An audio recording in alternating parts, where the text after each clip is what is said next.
Alright, ready to talk about part 2, beta decay in the alpha and beta decay lab. So, I'm going to talk a little bit more about beta decay in this because beta decay is a bit more complicated than alpha decay. I'll pause while the plane flies overhead and flip over to this. I'm going to reset the nucleus. Reset that again. Alright. So I'm going to kind of step through this one. This one you can see it is, the half-life timing is a lot different than it was in the alpha decay simulation we looked at. In the alpha decay we were looking at fractions of a second. We were talking about milliseconds, thousandths of a second. Here we're talking about years. So I'm going to let this go a couple of times. I'll reset the nucleus. We've got hydrogen 3. And the thing I'd like you to be thinking about as you're doing this is look, when we start with hydrogen 3, we start with 2 neutrons and 1 proton, right? So let's flip back over and think about this. So hydrogen 3, first off, superscript for the 3, subscript for the number of protons in hydrogen, which is 1. And then normal script for the H. That's my hydrogen 3.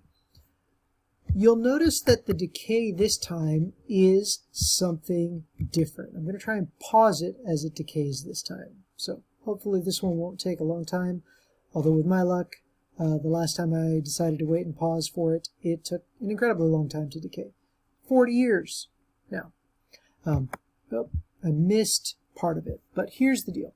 So we look at helium now, and helium has 2 protons and 1 neutron, which is a reversal of what we had before. Hydrogen had only 1 proton, helium has 2 protons. So we can kind of think of a neutron like a, sorry about that interruption, that was my son. Back to the video. So focusing on the helium with its 2 protons and 1 neutron, which is different than the hydrogen with 1 proton and 2 neutrons. What happens here, you can think of the neutron as a neutral object, right? And if it's neutral, that means it has an equal amount of positives and negatives within it. If I have an electron that comes out of there, and this is kind of something you can think of, it's not 100% true, so don't necessarily go to your college professor in a few years and be like, oh, well, my chemistry teacher told me that a neutron is made up of a proton and an electron together. Not necessarily true, but kind of true. And so when the electron comes out of there, it converts a neutron into a proton, because now it's no longer a neutrally charged object. It has lost a negative charge and so becomes positive, so it becomes a proton. So that's a really interesting thing that happens here. And we see that helium is also there. I will also point out an antineutrino is emitted. And if you want to look it up, feel free to look it up, but do not feel like you have to understand what an antineutrino is.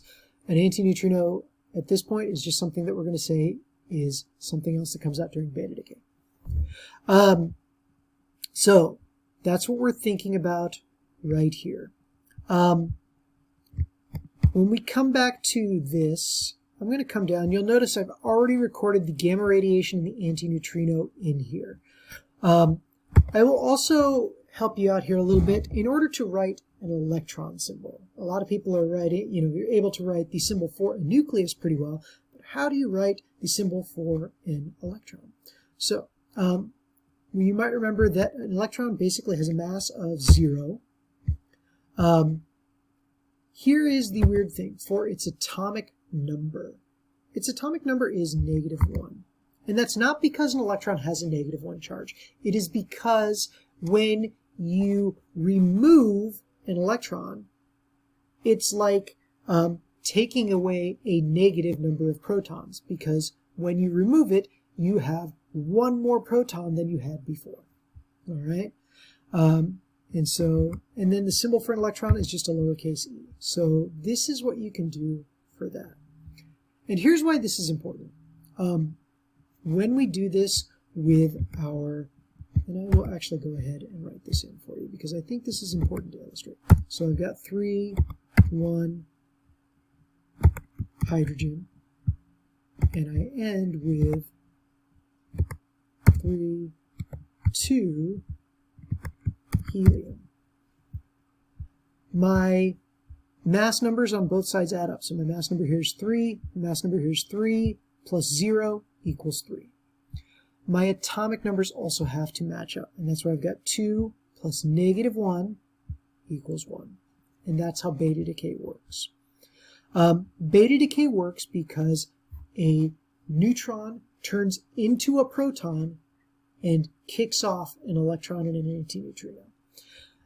So that's what I want you to be thinking about with this. So you're going to practice this also with carbon-14. Describe and draw in words, and that's where I'm going to leave this video here. I'll come back to the practice here in just a few minutes.